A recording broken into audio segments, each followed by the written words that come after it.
മഴമുകിൽ. രചന മീനു ദേവൻ. അവതരണം ഷാഹുൽ മലയിൽ. എഡിറ്റിംഗ് ഷെരീജ് പൂനൂർ. നിർമ്മാണം PNR ക്രിയേഷൻസ്. അധികരുള്ളല്ലേ മണൽ പറ്റും.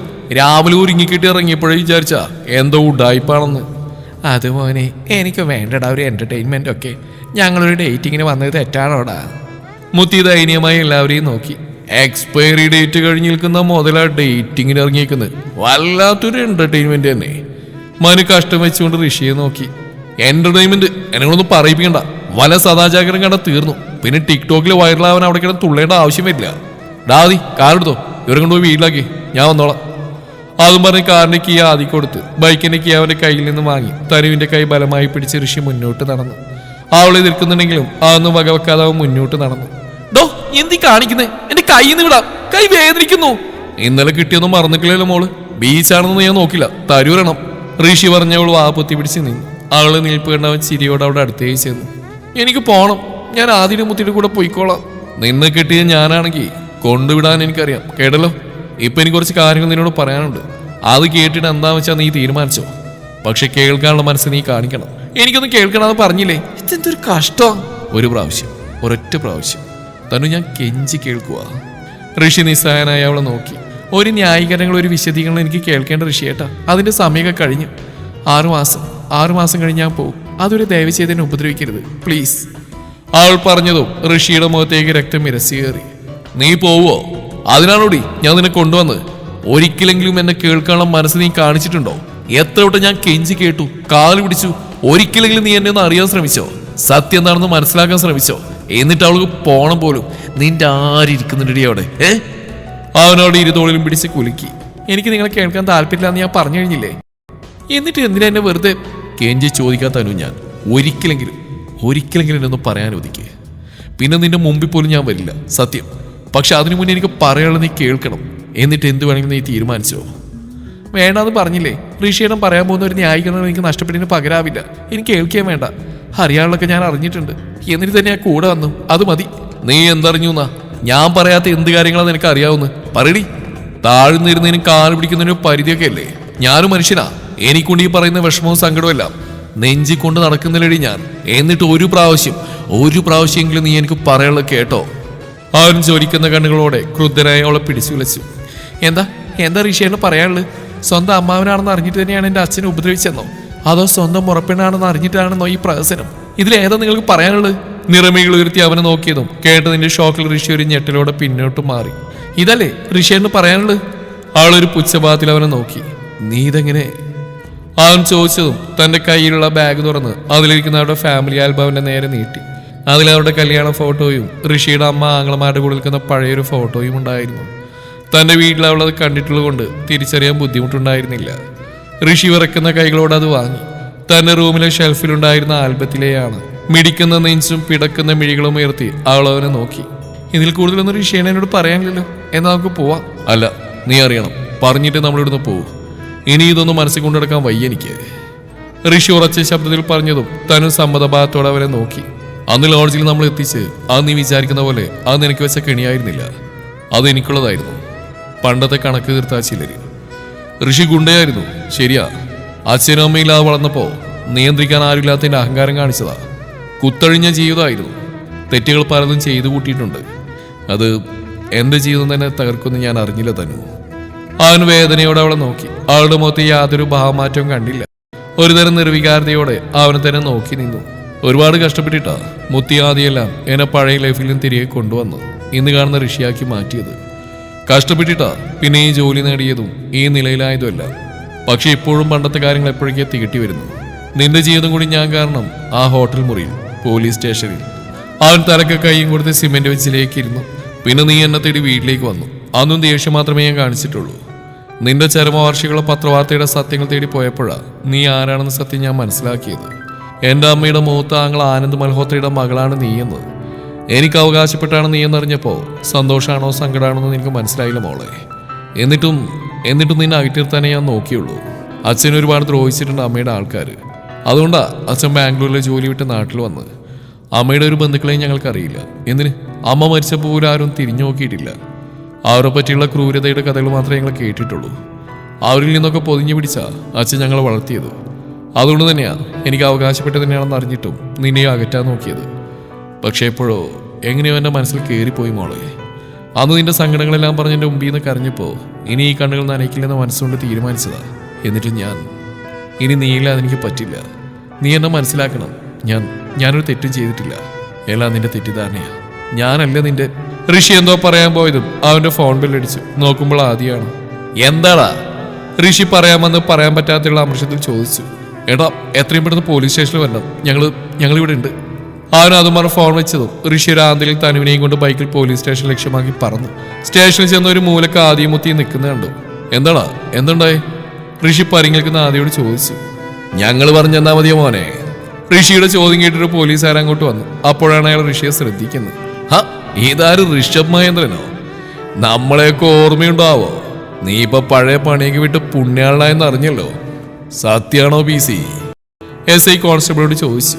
പഴയ SI ആണ് ആള്. ഇപ്പൊ വീണ്ടും സ്ഥലമാറ്റമായിട്ട് ഇങ്ങോട്ട് വന്നാണ്. അവനിപ്പോ ഡീസന്റാ സാറേ. സാറ് ഇവിടെ ഇല്ലാത്തതുകൊണ്ട് അറിയാഞ്ഞതാ.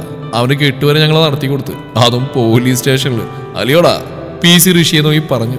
സർ, എന്തിനാ ഇവരെ? ഋഷി മുത്തിയാദ്യം മാറി മാറി നോക്കി കൊണ്ട് ചോദിച്ചു. രണ്ടും തലയും കൊമ്പിട്ട് നിൽക്കുകയാണ്. ആഹാ, മോന്റെ ബന്ധുക്കളാണോ? രണ്ടും കൂടെ നടു റോട്ടിൽ കാറിലിരുന്ന് ടിക്ടോക്ക് ചെയ്യായിരുന്നു. റെഡ് സിഗ്നൽ ക്രോസ് ചെയ്ത പോലെ അറിഞ്ഞിട്ടില്ലായിരുന്നു പാവങ്ങള്. പോലീസുകാരൻ പറഞ്ഞതും ഋഷി ദേഷ്യത്തോടെ മുത്തിയാദിയെ നോക്കി. അവർ നിഷ്കളങ്കമായി അവനെയും. എന്താണ് രണ്ടും പാവങ്ങളെ പോലെ നിൽക്കുന്നു? നമുക്കൊരു ടിക്ടോക്ക് ചെയ്താലോ? ഞങ്ങളൊക്കെ ഒന്ന് കാണട്ടെ എന്ന് SI മുത്തിയാദിയെ നോക്കി ചോദിച്ചു. മറിയയുടെ അമ്മയുടെ ആട്ടിൻകുട്ടി ഇറക്കട്ടെടാ, മുത്തിയാദി കേൾക്കാൻ പാതിൽ ചോദിച്ചു. ദയവ് ചെയ്തെന്നെ കൊലക്ക് കൊടുക്കരുത് പ്ലീസ്. ആദി ദയനീയമായി മുത്തിയെ നോക്കി. എന്താണ് രണ്ടും കൂടെ കൂശുകൂശുക്കുന്നു? ഞങ്ങൾ കൂടെ കേൾക്കട്ടെ എന്നേ. പോലീസ് കോൺസ്റ്റബിൾ മുത്തിയുടെ ആദിനെ മുമ്പിൽ വന്ന് നിന്നു. അത് പിന്നെ സാറേ, ആദ്യമോ പറയായിരുന്നേ അവന്റെ മാസ്റ്റർ പീസ് മറിയയുടെ അമ്മയുടെ ആട്ടിൻകുട്ടി ഡാൻസ് കാണിക്കാന്ന്. മുത്തശ്ശിയും കൊച്ചുമോനും പോലീസുകാർക്കിട്ട് ഉണ്ടാക്കാൻ ഇറങ്ങിയിരിക്കുകയാണല്ലേ. എന്നാ പിന്നെ അങ്ങനെ ആവട്ടെ. കൊച്ചുമോൻ അങ്ങോട്ട് നീങ്ങിന്ന് ആട്ടിൻകുട്ടി കളിച്ചോ, ഞങ്ങൾക്ക് ഒന്ന് കാണട്ടെ. അയാൾ പറഞ്ഞു. ആദി ദയനീയമായി മുത്തിയെ നോക്കി. മുത്തി രക്ഷപ്പെട്ടെന്നുള്ള ഭാഗത്തിൽ നിൽക്കുകയാണ്. സിഗ്നൽ ക്രോസ് ചെയ്ത ഫൈൻ അടച്ച് അവന്റെ ഡാൻസ് ചെയ്യുന്നവരെ 200 പേജിന്റെ നോട്ട് ബുക്കും വാങ്ങി നടു റോഡിൽ ടിക്ടോക്ക് ഇല്ലാന്ന് എല്ലാ പേജിലും എഴുതിക്കോ. മുത്തിക്കുള്ള പണിഷ്മെന്റ് കേട്ടതും ആള് ദയനീയമായി ഋഷിയെ നോക്കി. ആദ്യാണിൽ ചിരി അടക്കി പിടിച്ച് നിൽക്കുന്നുണ്ട്. ഋഷി രണ്ടിനെയും നോക്കി കലിപ്പിലൊക്കെ വിടുന്നുണ്ട്. എല്ലാം കഴിഞ്ഞ് രാത്രി ആവാറായി. ഋഷി രണ്ടിനെയും കൊണ്ട് വീട്ടിലെത്തിയപ്പോൾ വീട്ടിലേക്ക് കയറിയപ്പോൾ തന്നെ രണ്ടിനും കണക്കിന് കൊടുക്കുന്നുണ്ട്. മേലാൽ ടിക്ടോക്ക് ചെയ്ത രണ്ടിനെ അടിച്ചു പുറത്താക്കുന്ന ലാസ്റ്റ് വാണിംഗ് കൊടുത്തു. രാത്രി എല്ലാവരും അവരവരുടെ മുറിയിലേക്ക് പോയപ്പോൾ ഋഷി പതി അടുക്കളയിൽ നിന്ന് തനുവിന്റെ അടുത്തേക്ക് ചെന്നു. തനു, പുറകിൽ നിന്ന് വിളി കേട്ടപ്പോൾ തനു തിരിഞ്ഞു നോക്കി. ഋഷിയാണ്. തനു, എനിക്ക് വേണ്ട ഋഷിയേട്ടാ, പറയാനുള്ളതൊക്കെ പറഞ്ഞു കഴിഞ്ഞില്ലേ? ഞാൻ കേൾക്കുകയും ചെയ്തു. ഇനി എന്താ പറയാൻ വരുന്നത് എനിക്ക് നല്ലപോലെ അറിയാം. അതെനിക്കറിയാൻ വേണ്ട. 6 മാസം കരാറിനാണ് ഞാൻ വന്ന്. ദയവ് ചെയ്ത് അതുവരെ ഇതും പറഞ്ഞ അടുത്തേക്ക് വരുത്. വന്നാൽ അന്ന് ഞാൻ ഈ പടിയിറങ്ങും എന്നേക്കുമായി. അതും പറഞ്ഞ് അവനെ നോക്കുപോലും ചെയ്യാതെ അവൾ നടന്നുപോയി. ഋഷി നിസ്സഹായതയോടെ അതും നോക്കി നിന്നു. ഇതേ സമയം ബാംഗ്ലൂരിലെ മൽഹോത്ര മാൻഷനിൽ ചർച്ചയിലാണ് രാഹുലും തനുവിന്റെ ചെറിയച്ഛനും. അവള് പറഞ്ഞേക്കണ്ടായിരുന്നു. നമ്മളെ പ്ലാനെല്ലാം നടക്കുമോ? എനിക്കെന്തോ പേടി പോലെ. ഇനി അവൻ സത്യങ്ങളെല്ലാം പറഞ്ഞ് അവളെ പഴയ പോലെ ആക്കിയാലോ? നമ്മൾ പണിപ്പെട്ടൊക്കെ വെറുതെ ആവില്ലേ? രാഹുലിന്റെ ഭയം കേട്ടത് അയാളുടെ ചുണ്ടിനെ കോണിൽ പുച്ചച്ചിരി വിരിഞ്ഞു. അവളുടെ ഉള്ളിൽ ഒരു നെരിപ്പോട് എരിഞ്ഞു കത്തുന്നുണ്ട്. അതിൻ്റെ കനലുകൾ അണയാത്തിടത്തോളം കാലം, അത് അവിടെ കിടക്കുന്ന കാലത്തോളം നമ്മൾ സേഫാ. അയാൾ ആത്മവിശ്വാസത്തോടെ അവനെ നോക്കി. അവനല്ലെന്ന സത്യം അവൾ അറിഞ്ഞ ഇനി അവൻ നേരിട്ട് പറഞ്ഞാൽ പോലും അവൾ അത് വിശ്വസിക്കില്ല മോനെ. അതിനുള്ളതൊക്കെ പറഞ്ഞു കൊടുത്തും കാണിച്ചു കൊടുത്താ ഞാൻ വിട്ടിരിക്കുന്നത്. അയാളുടെ ചുണ്ടിലൊരു ക്രൂരമായ പുഞ്ചിരി വിരിഞ്ഞു. ഇനിയും കുറച്ച് സത്യങ്ങൾ കൂടെ നീ അറിയാനുണ്ട്. ആ ഋഷി എനിക്ക് വളരെ വേണ്ടപ്പെട്ടവനാ. എൻ്റെ ഒരേ ഒരു പെങ്ങളുടെ മകൻ. പണ്ട് കുടുംബത്തിന് അപമാനം ഉണ്ടാക്കി വെച്ച ഒരുത്തൻ്റെ കൂടെ ഇറങ്ങിപ്പോയവളുടെ അരുമ സന്താനം. രാഹുൽ വിശ്വാസം വരാതെ അയാളെ നോക്കി. ഇതൊന്നും ഞാൻ അറിഞ്ഞില്ലല്ലോ. നീ അറിഞ്ഞില്ല, ബട്ട് പറയേണ്ടവരുടെ അടുത്ത് പറഞ്ഞിട്ടുണ്ട്. നിന്റെ അച്ഛന് കാര്യങ്ങളെല്ലാം അറിയാൻ ലണ്ടനിൽ നിന്ന് വിളിച്ചിരുന്നു. എല്ലാം വിശദമായി ഞാൻ പറഞ്ഞു കൊടുത്തിട്ടുണ്ട്. ഇപ്പം നിന്നോട് പറയാൻ സമയമായി തോന്നിയപ്പോൾ നിന്നോട് പറയുന്നു. That's all. എന്നിട്ട് ബാക്കി പറ. അവൻ്റെ കണ്ണുകളിൽ ആകാംക്ഷ നിറഞ്ഞു. നീ ഒരു വെടിക്ക് 2 പക്ഷി എന്ന് കേട്ടിട്ടുണ്ടോ? ആ കളിയാണ് ഞാനൊന്ന് പയറ്റിയത്. തനുവിൻ്റെ അച്ഛൻ്റെയും ഋഷിയുടെ അമ്മയുടെയും പേരുള്ള സ്വത്ത് കൈക്കലാക്കാൻ അയാൾക്കെതിരെയുള്ള കൊട്ടേഷൻ പെങ്ങടെ മോന് തന്നെ കൊടുത്തു. അവരെക്കുറിച്ച് ഞാൻ അന്വേഷിച്ചപ്പോൾ തന്തയും തള്ളയും എപ്പോഴേ മരിച്ചു പോയിരുന്നു. അവൻ ആ ഋഷിയാണെങ്കിൽ അല്ലറ ചില്ലറ ഗുണ്ടായിസായിട്ട് നടക്കുന്ന സമയമാണ്. കേരളത്തിലെ നമ്മുടെ ആൾക്കാർ മുഖേന സ്വന്തം അമ്മാവൻ്റെ കൊട്ടേഷൻ അവന് തന്നെ കൊടുത്തു. അടിപിടി മാത്രമായി നടന്നിരുന്നതിൻ്റെ മുമ്പിൽ ഞാൻ വെച്ചു കൊടുത്തത് 10 ലക്ഷത്തിൻ്റെ ഓഫറാണ്.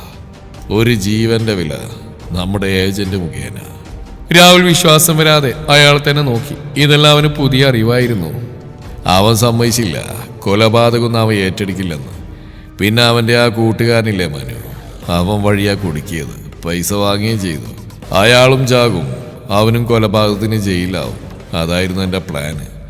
പക്ഷെ ആളറിഞ്ഞപ്പോൾ, സ്വന്തം രക്താണെന്നറിഞ്ഞപ്പോൾ അവൻ പിന്മാറി. പക്ഷെ അവൻ നമ്മുടെ ആൾക്കാരിൽ നിന്ന് കാശ് വാങ്ങിക്കുന്ന ഫോട്ടോ ഇന്നും എൻ്റെ കയ്യിലുണ്ട്. തനു കണ്ടിട്ടുണ്ടോ അത്? ഉണ്ടല്ലോ. അതല്ലേ അത്ര ധൈര്യത്തിൽ അവളെ ഞാൻ വിട്ടത്. അവൻ പിന്മാറിയെങ്കിലും നല്ല വെട്ടിപ്പായിട്ട് ഞാൻ അയാളെ തീർത്തു. ഇരുചെവി അറിയാതെ ഒരു ആക്സിഡന്റിന്റെ രൂപത്തിൽ. ക്ലാസ്സിലിരുന്ന കോസ്റ്റ്ലി ഫ്രഞ്ച് വിസ്കി വായിലേക്ക് അമഴ്ത്തിക്കൊണ്ട് അയാൾ പറഞ്ഞു. രാഹുൽ ഇതെല്ലാം കേട്ട് അന്തം വിട്ടിരിക്കുകയാണ്. Uncle, you are brilliant. പക്ഷേ അവൻ്റെ കാര്യത്തിൽ എനിക്ക് പിഴച്ചു. ഗുണ്ടായിസൊക്കെ വിട്ട് നല്ല വെള്ള ചമഞ്ഞെന്ന് കേരളത്തിലെ ആൾക്കാർ വിവരം തന്നിരുന്നു. അതുകൊണ്ട് ആ ബാസ്റ്ററിനെ ഞാൻ വെറുതെ വിട്ടത്. പിന്നെ അവർ വീട് മാറിപ്പോയി. പിന്നെ ഒരു വിവരം ഉണ്ടായില്ല. ഞാനും പിന്നാലെ പോകാൻ നിന്നില്ല. തനുവിനെ നിനക്ക് എന്ന അവളുടെ സ്വത്തുക്കളെല്ലാം എനിക്ക് എഴുതിത്തരാമെന്ന് നിന്റെ വാക്കിന്മേല ഞാൻ അവളുടെ കല്യാണത്തിന് മുതിർന്നത്. പക്ഷേ അവിടെ നിന്ന് രക്ഷപ്പെട്ടു അവള്. അയാളുടെ കണ്ണുകൾ ക്രൂരമായി തിളങ്ങി. അവൾ അവിടെ ഉണ്ടെന്ന വിവരം കിട്ടിയതും ഞാൻ തന്നെ ആ കേരളത്തിൽ പോയി അവളെ കൂട്ടിക്കൊണ്ടുവന്ന്. പക്ഷേ ആ ഋഷി ഈ ഋഷിയാണെന്ന് അറിയില്ലായിരുന്നു. അത് ഞാൻ തിരിച്ചറിഞ്ഞത് അവനിവിടെ വന്ന് ഷോ കാണിച്ച രാത്രിയില്ല.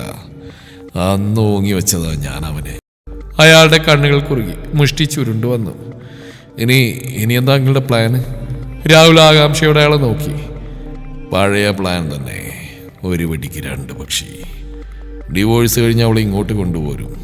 അവനെന്തായാലും അവളെ അന്വേഷിച്ച് വരാതിരിക്കില്ല. കാരണം അവൾ അപകടത്തിലാണെന്ന് അവന് നന്നായിട്ട് അറിയാം. 2നെ ഇവിടെ ഇട്ട് തീർക്കും ഞാൻ. എൻ്റെ സാമ്രാജ്യത്തിൽ, ഈ നഗരത്തിൽ. അയാളുടെ പൊട്ടിച്ചിരി സുഖകരമായ ഒരു ശബ്ദമായി രാഹുലിന്റെ കാതുകളിൽ മുഴങ്ങി.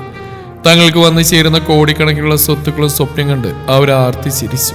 ഋഷിയുടെ അവസ്ഥ വല്ലാത്ത കഷ്ടമായിരുന്നു. തനൊന്നും നോക്കുക പോലും ഇല്ല, പറയാനുള്ളത് കേൾക്കുക കൂടിയില്ല.